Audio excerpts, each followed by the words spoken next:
সকলোৰে সুবিধাৰ প্ৰতি পাৰ্কিঙৰ প্ৰতি লক্ষ্য ৰাখি যাতায়াতৰ সা সুবিধাৰ প্ৰতি লক্ষ্য ৰাখি ৰোগীক যাতে আমি উন্নত চিকিৎসাৰ বাবে গুৱাহাটী বা তেজপুৰলৈ যদি প্ৰেৰণ কৰিব লগা হয় পৰৱৰ্তী সময়ত তেতিয়াহ'লে কোনো ধৰণৰ যান জঁটৰ অসুবিধাৰ মাজত নপৰাকৈ ৰোগীক আমি যাতে ৰেফাৰ দিব পাৰোঁ তাৰ সেই দিশৰ প্ৰতি লক্ষ্য ৰাখি আমি এই দক্ষিণ জংঘলপাৰাত থকা 20 বিঘা মাটিত আমি এখন বিশ্বনাথ হস্পিটেলখন হোৱাটো আমি মনে প্ৰাণে বিচাৰিছোঁ। পূৰ্বৰ স্থানৰ স্থানীয় ৰাইজৰ লগতে আন কেইবাটাও ছাত্ৰ সংগঠনে মিলি সংবাদ মাধ্যমযোগে জনাইছে যে পূৰ্বৰ স্থানৰ 13 বিঘা সামথিং কিবা এটা ভূমি আছে। হয়, আচলতে যিখন নেকি আমাৰ 30খন বিশ্বনাথ চিকিৎসালয় বৰ্তমান টংলাত আছে তাতে 13 বিঘা 7 কঠা 3 লেচা মাটি থকা বুলি কৈছে।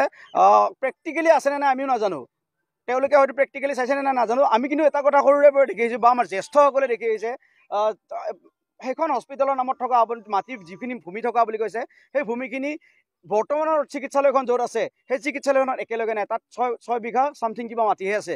বাকীখিনি মাটি তাৰ পৰা কিছু দূৰ গৈ পেলাই আৰু কোনো লোকে বোলে তাতে বেদখল কৰি পেলাই ঘৰ নিৰ্বাহ কৰি আছে, মাটি নিজৰ জীৱিকা নিৰ্বাহ কৰিছে, ভূমি তেওঁলোকৰ আৱাস গৃহ স্থাপন কৰিছে। তাৰ পৰা কিছু দূৰত গৈ ভূতনাথ শ্মশানখন য'ত আছে তাৰে ওচৰত এই হস্পিটেলখনৰ নামতে মাতি আছে। গতিকে আপোনালোকে এটা কথা নিজেই সকলোৱে বিবেচনা কৰা উচিত। এখন বিচনাযুক্ত চিকিৎসালয়খনৰ এটা পাৰ্ট বৰ্তমান থকা হস্পিটেলখনৰ ওচৰত হ'ব, তাৰে এটা পাৰ্ট গৈ পেলাই তাতে হ'ব, তেনেকুৱা ধৰণৰ হ'লে সকলোৰে সুবিধা হ'ব জানো? সকলো এটা দেশ উদাহৰণ আছে।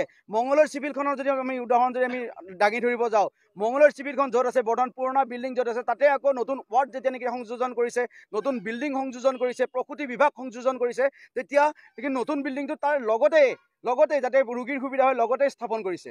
গতিকে আমি দক্ষিণ জংঘলপাৰাত যিখিনি দেখাইছোঁ সেইখিনি অকল 20 বিঘা মাটিয়ে নহয়, কিন্তু 20 বিঘা মাটি আবণ্টন দিছে বিটিআৰ গভমেণ্টে। তাতে 58 বিঘা PGR লেণ্ড মাটি আছে। অদূৰ ভৱিষ্যতে যদি সেই এশখন বিশ্বনাথ হস্পিটেল যদি কিবা যদি ৱাৰ্ড যদি তাৰ সংযোজন কৰিব লগা হয়, নতুন বিল্ডিং সংযোজন কৰিব লগা হয়, নিশ্চয় আমি দাবী জনাম যে এশখন বিশ্বনাথযুক্ত হস্পিটেলখন 20 বছৰ 30 বছৰ পিছত আৰু উন্নীতকৰণ কৰক বুলি আমি দাবী জনাম। গতিকে এই উন্নীতকৰণ কৰিবৰ কাৰণে আমাক ভূমি লাগিব নে নাই? য'ত ভূমি লাগিব PGR লেণ্ড মাটিতে 58 বিঘা আছে। বৰ্তমান এতিয়া আমি 20 বিঘা মাটি আবণ্টন পাবলৈ সক্ষম হৈছোঁ। তাতেতো 38 বিঘা মাটি থাকিব। গতিকে 38 বিঘা মাটিত অদূৰ ভৱিষ্যতে 50 বছৰৰ কথা চিন্তা কৰি আমি কথাটো ক'ব গৈছোঁ। সেই অদূৰ ভৱিষ্যতে তাতে কিন্তু সৰ্বাংগীন উন্নয়ন কৰিবৰ কাৰণে সেই হস্পিটেলখন সৰ্বাংগীন উন্নয়ন কৰিব পৰা যাব। আমাক আৰু এটা কথা ক'ব বিচাৰিছোঁ,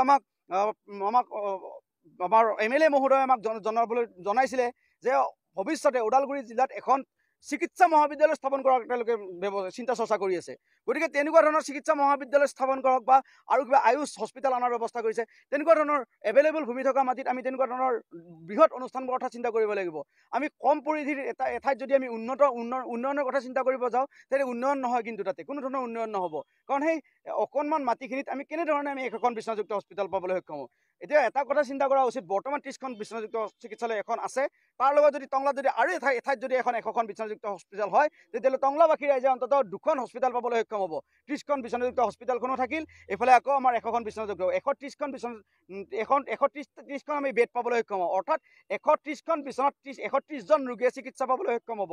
গতিকে সকলো দিশ চালি জাৰি চাই এই টংলাবাসী ৰাইজৰ আমি মত পোষণ আমি বিচাৰিছিলোঁ, সকলোৱে মত পোষণ কৰিছে যে টংলাৰ 30খন বিশ্বনাথযুক্ত চিকিৎসালয়খনৰ উন্নীতকৰণ হওক আৰু লগতে বৰ্তমান 100খন বিশ্বনাথযুক্ত হস্পিটেল যিখন নেকি আহিছে সেইখন সকলোৰে সুবিধাৰ প্ৰতি লক্ষ্য ৰাখি দক্ষিণ জংঘলপাৰাত বিটিআৰ গভমেণ্টে আমাক আবণ্টন দিয়া 20 বিঘা মাটিত হওক।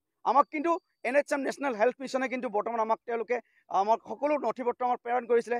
এই আবণ্টিত মাটিখিনি তেওঁলোকে হস্তক্ষেপ কৰিব বিচাৰিলে, যে ল'ব বিচাৰিছিলে, তেওঁলোকে অৰ্পণ কৰি ল'ব বিচাৰিছিল। কিন্তু তাৰপিছতো কি কাৰণত এতিয়ালৈ বৰ্তমান পিছুৱাই আছে আমি গম নাপাওঁ।